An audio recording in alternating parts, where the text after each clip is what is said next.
2장 22절에서 35절까지 말씀입니다.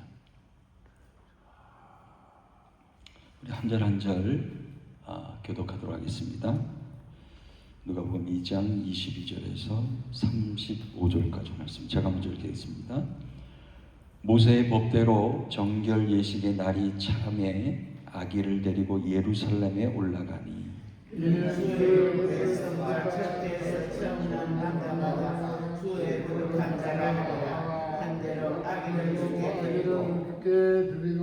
또 주의 율법에 말씀하신 대로 산비둘기 한 쌍이나 혹은 어린 집비둘기 둘로 제사하려 함이더라.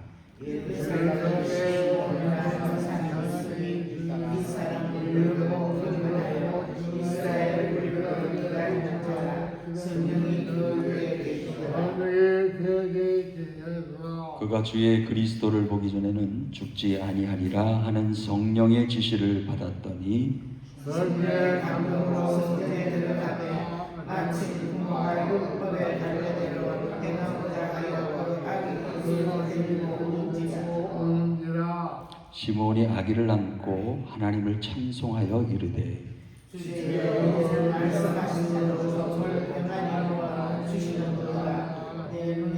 내 눈이 주의 구원을 보았사오니 이방을 비추는 빛이요 주의 백성 이스라엘의 영광이니이다 하니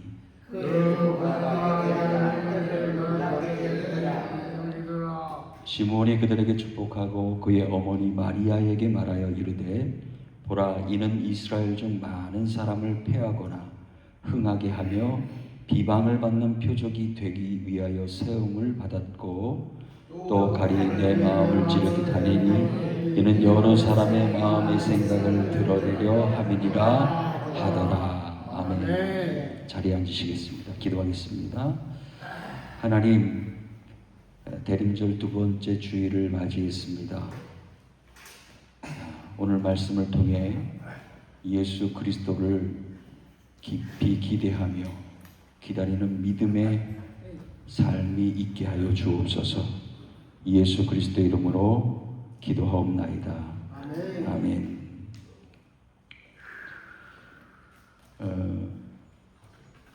다 그러시진 않겠지만 기다리지 못하고 인내하지 못할 때가 참 많은 것 같아요. 특히 우리 민족이 그렇잖아요. 뭔가 빨리빨리 돼야 돼. 물론 장점 중에 하나긴 합니다. 그러니까 급속도로 빨리 발전했죠, 나라가. 그런데 좀 이 미국 땅에 살면서 인내하지 못하고 기다리지 못하면 굉장히 힘들어지는 것 같아요. 여러분 경험해 보셨잖아요. 행정처리 빨리 합니까? 한참을 기다려야죠. 한국 같으면 벌써 됐을 텐데 여기서 이렇게 행정 처리하는 거 보면 한참을 기다려야 돼. 성격이 급하면 그 못 기다려요. 왜 이렇게 안 되냐고 막 컴플레인 걸기도 하고 막 해도 거기는 꿈쩍 안 합니다. 그냥 때가 되면 되는 거지 뭐 빨리 독촉을 한다고 되는 게 아닌 것 같아요. 오늘 제가 처음에 이 말씀을 드리는 이유가 있어요. 평생토록 죽기 전까지 믿음으로 기다렸던 사람이 있어요. 여러분 그거 한번 생각해 보셨어요? 평생토록 믿음으로 기다리는 거예요. 그 기다림의 마음이 저와 여러분에게도 필요해요. 왜냐하면 그 기다림을 통해서 받는 은혜가 너무 충만하기 때문에요. 오늘 그것을 한 절 한 절 그 말씀 속에 숨겨져 있는 그 비밀과 은혜를 끄집어내서 함께 나누기를 원합니다. 자, 누가복음 오늘 2장 22절 말씀 다시 한번 읽어보도록 하겠습니다. 22절 같이 읽어볼게요. 시작. 모세의 법대로 정결 의식의 날이 차매 예수를 아기를 데리고 예루살렘에 올라가니. 모세의 법대로 정결 예식의 날이 된 거예요. 이날은 어떤 날이냐면 유대인이라면, 선택된 백성이라면 출산 후에 율법이 정한 날이 있어요. 난지 8일 만에 할례식을 해야 돼요. 그럼 어딜 갑니까? 제사장을 찾아가야 돼요. 성전을 찾아가야 돼요. 그때에 누가 참석해야 되냐면 아기도 참석해야 되지만 그 부모들도 참석해야 돼요. 오늘 그것을 여러분 유념해서 보셔야 돼요. 부모들도 함께 참여해야 한다. 들을 때의 마음가짐이 굉장히 중요합니다. 두 가지 제사, 예배를 드렸어요. 첫 번째는 뭐냐면 번제예요. 그냥 가서 정결 의식만 치른다고 해서 끝나는 게 아니에요. 번제를 드렸어요. 번제를 드린 이유가 뭡니까? 출산에 대한 감사고요. 이 아이를 하나님이 키워주셔야 돼요. 하나님께 바칩니다 하는 번제를 드리면서 하나님께 온전히 바치는 그 예배를 드렸다는 거예요.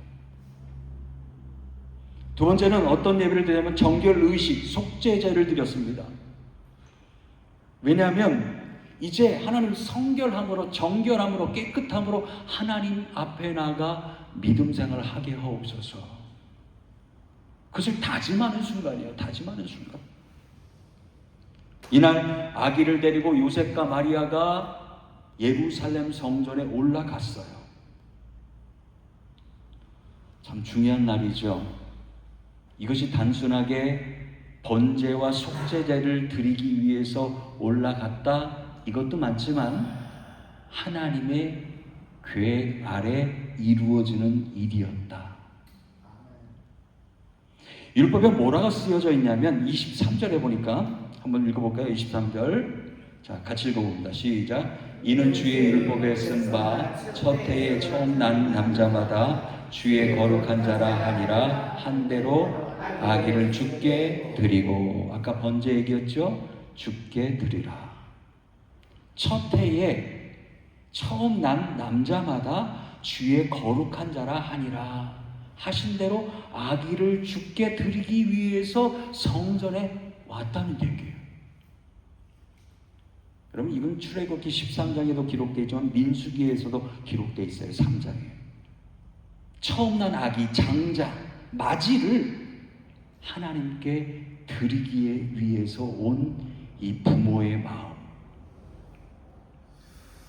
물론 다 유대 백성들이 그렇게 아기를 데리고 와서 번제를 드려서 드렸지만은 요셉과 마리아는 좀 달랐어요. 아기 예수 그리스도는 뭐 하기 위해서 온 거예요? 온 인류를 구원하기 위해서 오신 분이에요. 그것을 믿었습니다, 부모가. 마음가짐이 달라요. 예수님은 거룩한 자로서 하나님께 이미 드려진 자예요. 독생자 예수 그리스도예요. 십자가에 달려 죽으셔야만 하는 희생 제물로 이미 드려진 분이에요. 그런 의미에서 본다면 이 정결 의식은, 이 번제 제물을 드리는 이 사건은요, 그냥 특별한 사건입니다라는 것을 깨닫게 됩니다. 예수님은 인간의 몸을 입고 오셨어요. 그런데 율법대로 그냥 그대로 그 절차를 밟아서 성전에 들어오셨어요. 이미 거룩하신 분이고 이미 구원자로 오셨음에도 불구하고 하나님께 드려졌다라는 것을 지금 이 예식을 통해서 보여주고 있다는 거예요.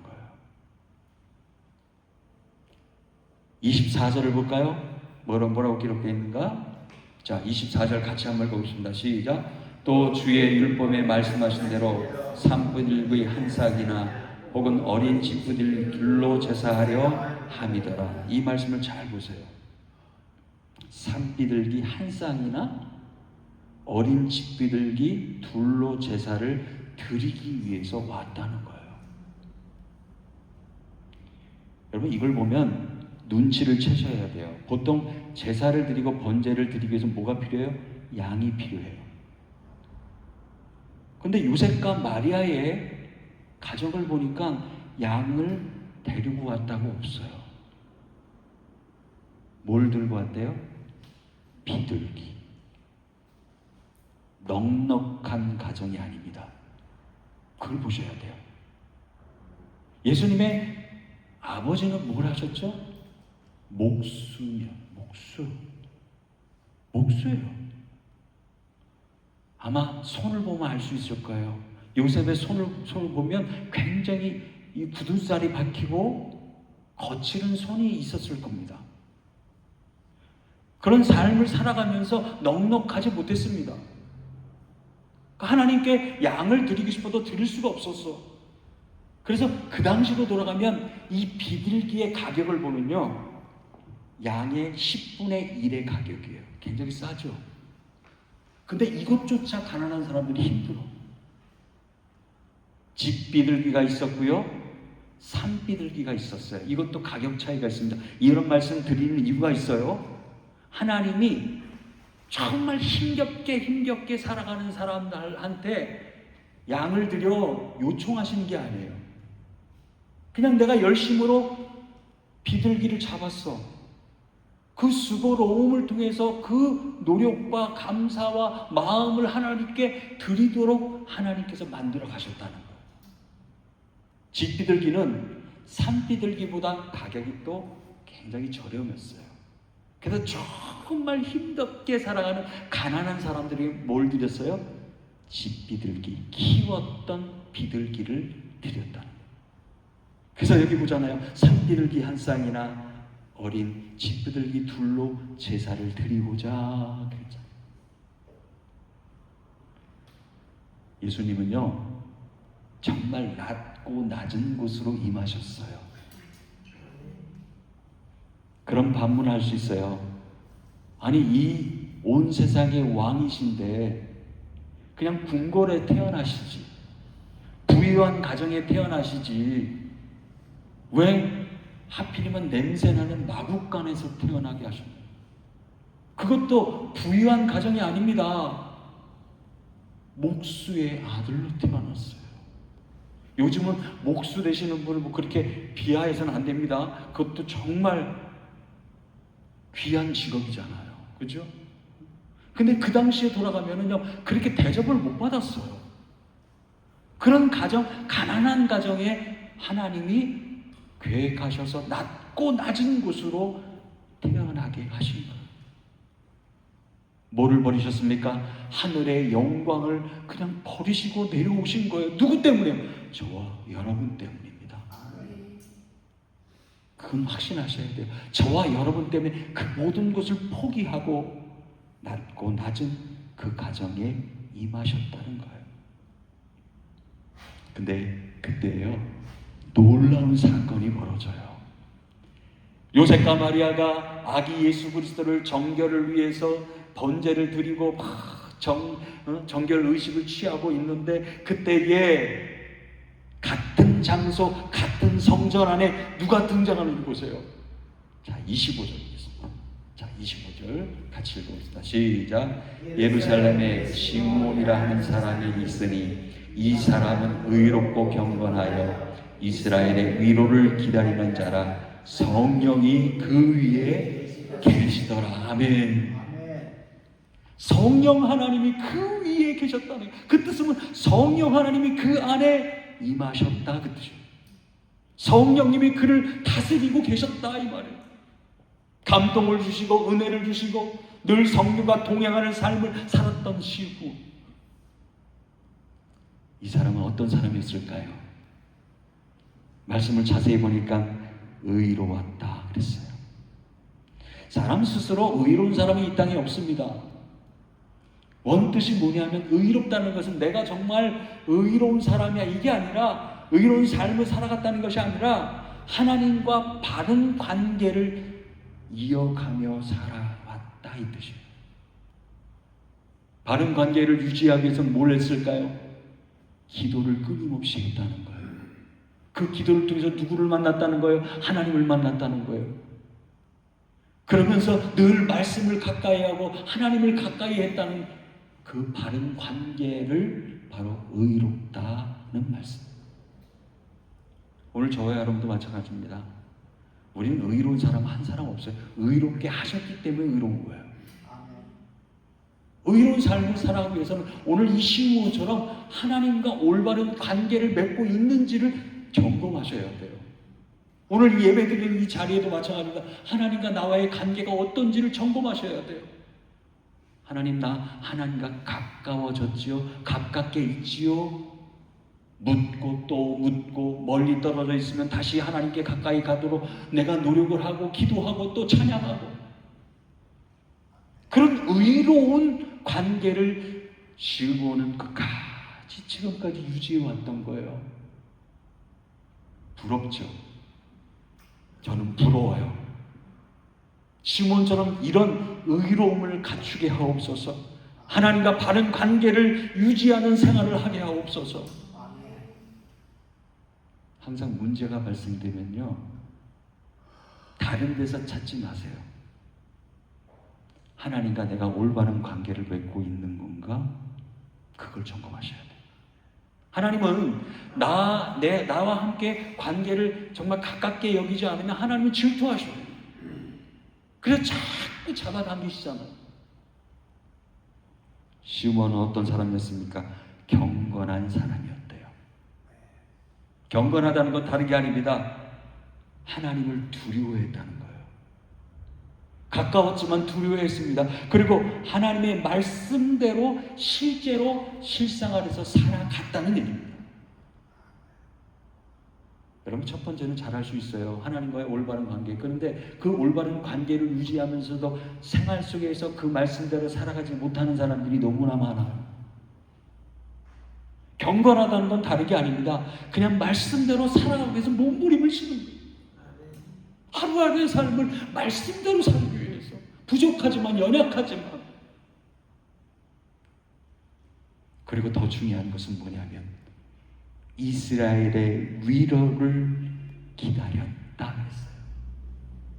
그가 태어나면서부터 쭉 부모님이 가르치고 율법을 가르치고 또 그 말씀대로 살고 또 살아가면서 하나님의 뜻을 받아서 그가 기다린 것이 뭐예요?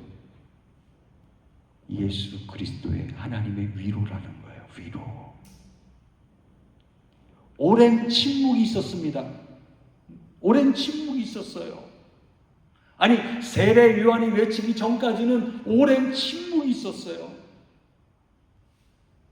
그냥 기다린 게 아닙니다.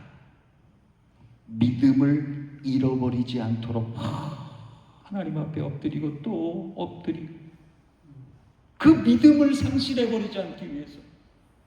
지금 이스라엘 백성들은 믿음을 상실한 사람들이 너무나 많아요. 그냥 형식주의에 빠졌고요, 그냥 가식주의에 빠졌고요.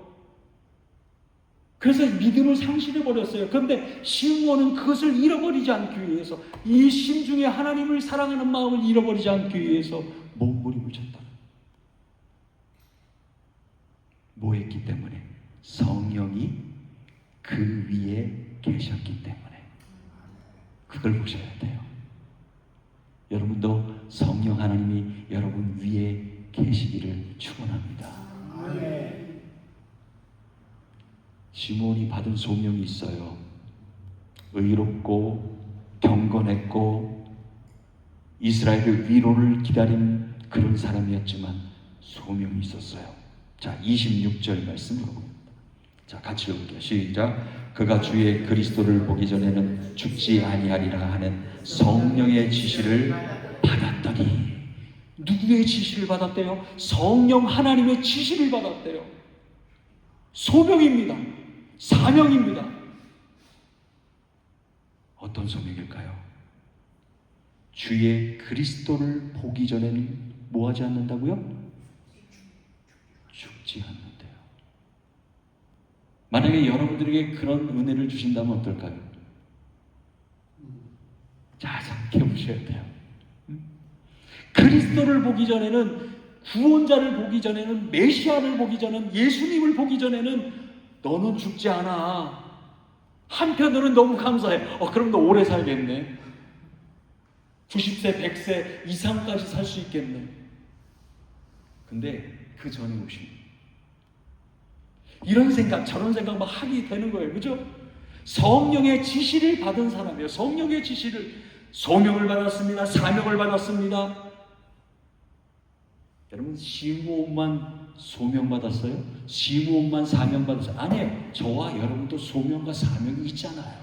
아멘.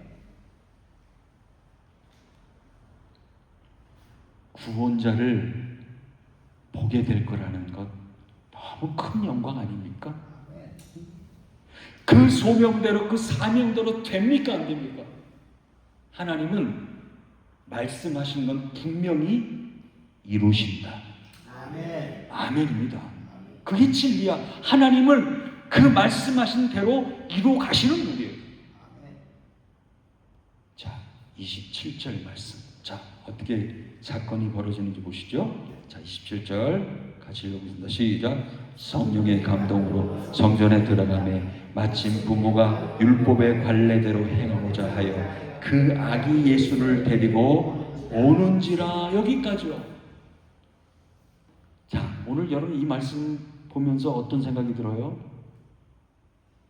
성령의 감동으로 성전에 들어갔다 그랬어요. 그 성령의 감동이라는 건 뭐냐면 성령에 이끌리요. 성령에 이끌리요. 여러분 정결 의식이 벌어지는 성전에 들어와 보세요.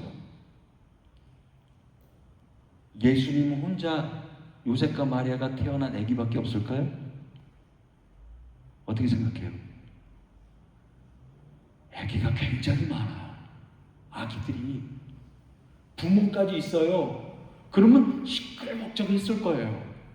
그 제사를 드리기 위해서 막 준비하고 순서를 기다리고 그런 사람들이 박짝박짝 되고 있어요. 그 수많은 아기 중에, 그 수많은 부모 중에 요셉과 마리아, 메시아의 엄마와 아빠, 메시아라는 걸 어떻게 알아요, 지금? 여러분들이 질문을 던지는 거예요. 어떻게 알아요? 봤어요, 미리? 어떤 정보가 있었습니까? 아까 얘기했잖아요. 성령에 이끌리요. 성령 하나님이요 보게 하시는 거예요. 확신을 갖게 하시는 거예요. 그 수많은 아기들 중에, 수많은 부모들 중에서 이분이 메시아구나, 이분이 그의 부모구나 라는 것을 확신을 갖게 하신 분이 누굽니까? 성령 하나님이라는 거예요. 아멘. 여러분 우리가 살아가면서 분별력 있게 살아가야 될 때가 많아요. 이것이 옳은지 저것이 옳은지. 누구의 확신을 받아야 돼요? 성령 하나님의 확신을 받아야 돼요. 물론 기도해야 합니다. 기도를 통해 하나님 이것이 옳은지요, 이것이 옳지 않은지요, 이것이 하나님의 뜻인지요, 기도해야 된다는. 그러나 그것을 갖게, 확신을 갖게 하시는 분 성령 하나님이라. 성령에 이끌리어. 아이들을 바라보니까 많어, 부모들도 보니까 많어. 그 중에 딱 눈에 띄는 사람이 있는 거예요. 여러분 그 순간 시므온의 마음이 어땠을까요? 평생 기다렸죠. 가슴이 뛰기 시작하는 거예요. 눈물이 쏟아지기 시작하는 거예요. 감동이에요, 감동.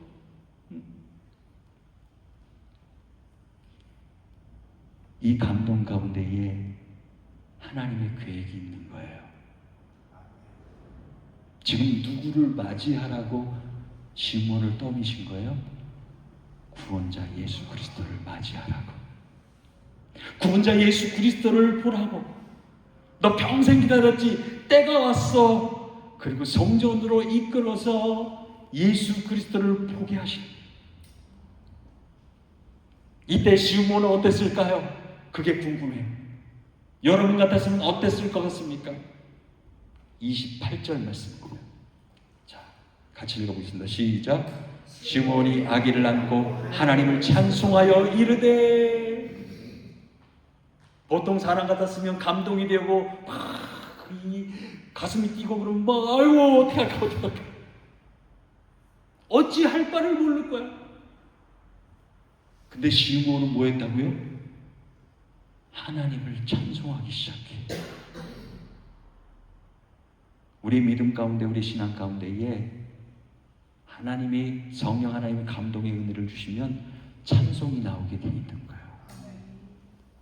왜? 성령이 그렇게 이끌어 가신, 찬송하게 하는 거 하나님.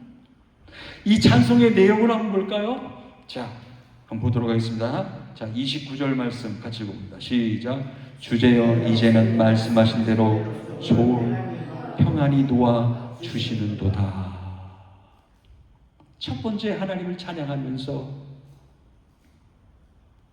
그가 고백했던 말, 주제여.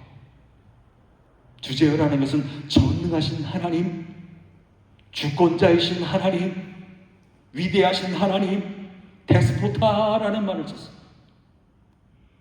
전능하신 하나님, 이제는 말씀하신 대로 종을 평안히 놓아 주시는도다. 이제 사명의 때가 온 거예요. 그때가 온 거예요. 마음이 평안해지기 시작하는 거예요. 아, 이제 때가 됐구나. 때가 됐구나. 기다렸던 주님이 오셨구나. 그러면서 30절 말씀에 뭐라고 외치는지 볼까요? 30절 시작. 내 눈이 주의 구원을 보았습니다. 누굴 본 거예요? 구원을 본 거예요. 그분을 통해서 이뤄가실 그 구원을 보게 하신 거예요. 아기 예수네 그 차원이 아니에요. 구원의 역사하심을 본 거예요. 하나님. 지금까지 기다려왔던 그 구원자, 지금까지 기다려왔던 백성의 그 마음, 그 구원을 보게 하신. 여러분, 이거는 히브리식 표현입니다. 히브리식 표현이야. 히브리 사람들이 이렇게 표현했어. 구원자 메시아를 본 것이 결국 누구를 본 거예요? 하나님을 본 거예요. 한번 따라하겠습니다. 하나님을 봤다. 하나님을 본 거예요. 감동의 순간입니다. 구원의 순간입니다. 예수님 탄생 자체가요, 하나님의 임재를 뜻하는 거예요. 평안한 임재. 아직 어린아기인데 그 차원이 아니에요. 이 아기가 뭘 할 수 있을까? 이 차원이 아니에요. 너무 기쁘고 감동이 되어져서 주님의 구원을 본 거예요. 그러면서 31절 이렇게 찬송합니다. 31절 읽어보겠습니다. 시작. 이는 만민 앞에 예비하신 것이요. 32절 시작. 이방을 비추는 빛이요 주의 백성 이스라엘의 영광이니라 하니. 만민 앞에 예비하신 것이래요.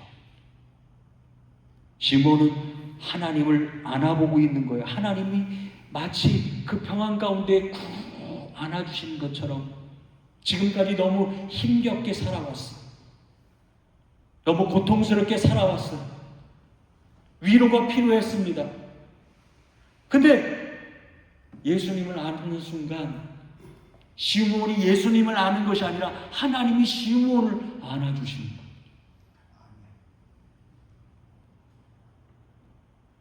그 구원의 역사가 온 민족에게, 온 인류에게 전파되고 확장될 것이라는 예언의 말씀을 시므온을 통해서 하게 하신 거예요. 그대로 됐습니까? 안 됐습니까? 됐잖아요. 그래서 오늘날 우리가 이 자리에 앉아 있는 거잖아요. 그러면서 또 찬양을 하기 시작합니다. 32절 말씀. 자, 읽어봅니다. 시작. 이방을 비추는 빛이요 주의 백성 이스라엘의 영광입니다. 인종과 신분과 사람의 장벽들을 다 깨부수고 뛰어넘어서 어둠을 몰아내셨다는 거예요. 그 어둠을 몰아내셔서 빛이 되셨다는 거예요. 이방인의 빛이라는 것이 바로 그겁니다. 그들이 섬겼던 우상들을 다 몰아내고 구원이 무엇인지, 하나님의 역사하심이 무엇인지를 깨닫게 하셨다는 거예요. 무엇을 통해서? 예수 그리스도의 복음을 통해서. 주의 백성 이스라엘의 영광입니다. 그 뜻은 뭡니까? 정체성을 깨닫게 하는 거예요. 정체성. 지금까지 이스라엘 백성들은 정체성이 다 사라져버렸어요. 그냥 껍데기만 남아 있었습니다. 그들을 향해서 선포하는 거예요. 예수 그리스도의 탄생을 통하여 너희들 정체성을 회복해야 된다는 것을 누구를 통해서? 시므온을 통해서 말씀하고, 주의 백성 이스라엘의 영광이다. 누가요? 예수 그리스도가. 이 광경을 목격한, 찬송하며 고백하는 시므온을 목격한 누가요? 요셉과 마리아의 반응을 볼까요? 자, 33절 말씀. 자, 그럼 이제 33절 읽어보겠습니다. 시작. 말들을 놀랍게 여기더라. 놀랍게 여겼어요. 단순하게 놀란 게 아니에요. 천사를 통해 이미 예수님의 탄생 소식을 접했어요. 누가? 요셉과 마리아가. 천사를 통해서. 뿐만 아닙니다. 목자들을 통해서도 하나님의 음성을 들었어요. 예수 그리스도의 탄생 소식을 들었습니다. 동방 박사를 통해서도 들었습니다. 동방 박사는 어디에서 온 사람입니까? 페르시아에서 온 사람이에요. 그 사람은 이방인들이에요. 지금은 어디입니까? 이라크예요. 이라크. 거기에서 온 사람들이에요. 그 사람들이 뭐 때문에 왔겠어요? 이미 알고 있었어요.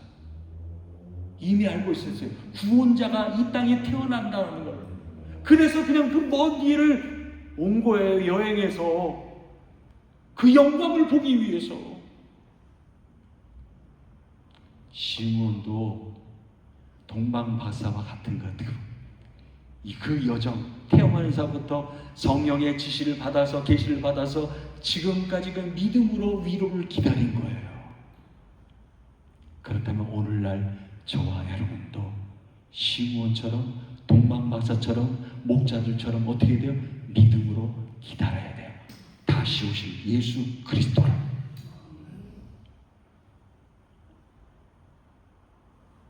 놀랍지 않을 수가 없습니다. 요셉과 마리아는.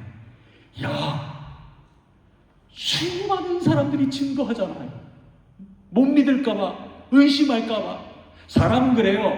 아무리 누가 와서 확신을 줘도 좀 시간이 지나면 의심해요. 정말일까? 정말 이 예수가 우리가 마리아를 통해서 태어난, 내 몸에서 태어난 이 사람이 정말 이 아기가 구원자 맞나? 시므온을 통해서 다시 한번 확신을 주시잖아요. 놀라움과 감동에 사로잡힌 요셉과 마리아를 시므온이 하나님의 이름으로 축복합니다. 자, 그때에 마리아가 한 말, 34절 말씀 읽어보겠습니다. 자, 시작. 시므온이 그들에게 축복하고 그의 어머니 마리아에게 말하여 이르되, 보라, 이는 이스라엘 중 많은 사람을 패하거나 흥하게 하며 비방을 받는 목적이 되게 위하여 세움을 받았고. 이 말씀을 잘 들으셔야 돼요. 시므온이 지금 예언의 말을 하고 있는 거예요. 앞으로 벌어질 일들을 얘기하고 있는 거예요. 보라, 이는 이스라엘 중 많은 사람을 패하거나 흥하게 하여 비방을 받는 표적이 되기 위하여 세움을 받았다. 이사야 8절 말씀을 반영하고 있는 말씀. 예수님이 구원자로 오셨습니다.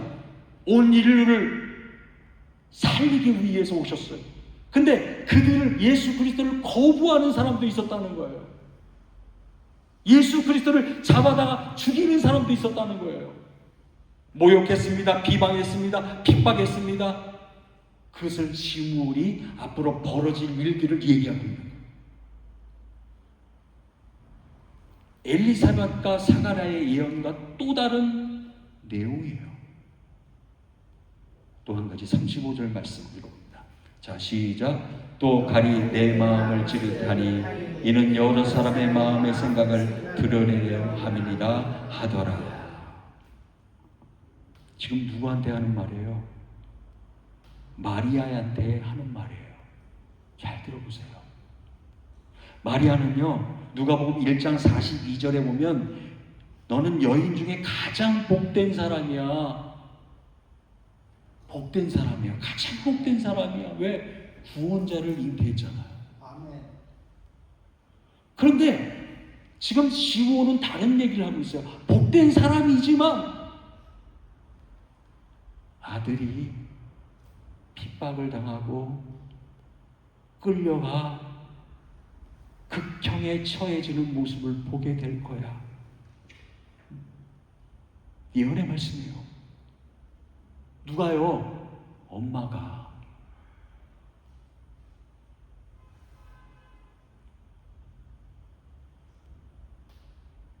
어머니의 입장에서, 여러분 다 어머니잖아요. 아버지잖아요. 그 입장에서 아들이 그렇게 된다고 예언을 들었다면 여러분은 어떨 거예요?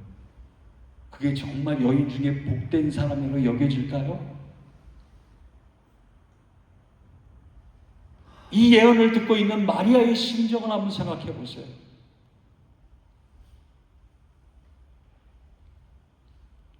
여러분, 이처럼 예수님은 저와 여러분들의 죄를 다 짊어져서 그것을 없애기 위해서, 용서하기 위해서 대신 제물이 되어지셨습니다. 아멘. 그리고 하나님과의 멀어졌던 관계를 회복해 하기 위해서 시므온은 평생토록 기다렸고 이 순간에 예수 그리스도를 보게 된 거예요. 영광됩니다. 영광됩니다. 그 영광을 보기 위해서 뭘 해야 됐을까요? 인내해야 됐습니다. 오늘날 그리스도인들, 저와 여러분에게 인내가 필요해요. 기다려야 돼요. 누구 오실 때까지? 예수님이 이 땅에 다시 오실 그때까지. 시므온처럼 믿음을 잃어버리지 않고 소명과 사명을 다시 한번 되새김질하면서 성령이 그 위에 계시더라. 저는 간절히 사모합니다. 우리 LA 나사렛 교회 여러분들 위해 성령이 계시더라. 그렇게 기도할게요. 여러분들도 저를 위해서 그렇게 기도해 주세요. 그렇다면 예수님을 충분히 믿음으로 기다려서 예수님이 오시는 그날 여러분들 기뻐 뛰며 시므온이 하나님을 찬송하였듯이 손을 들어 하나님을 찬송하게 될 거예요. 아멘. 하나님 기다렸습니다. 아멘. 기도하겠습니다. 하나님, 예수님을 이와 같이 기다리게 하옵소서. 시므온처럼 의롭게 하옵시고, 시므온처럼 경건하게 하시고, 시므온처럼 성령이 우리 위에 임하셔서 우리의 삶을 다스려 주옵소서. 예배할 때, 하나님을 찬송할 때, 말씀을 읽을 때도 감동이 있게 하시고 은혜가 있게 하시고 깨달음이 있게 하여 주옵소서. 그 은혜가 충만하게 임하게 하실 줄로 믿사오며 거룩하신 예수 그리스도의 이름으로 기도하옵나이다. 아멘.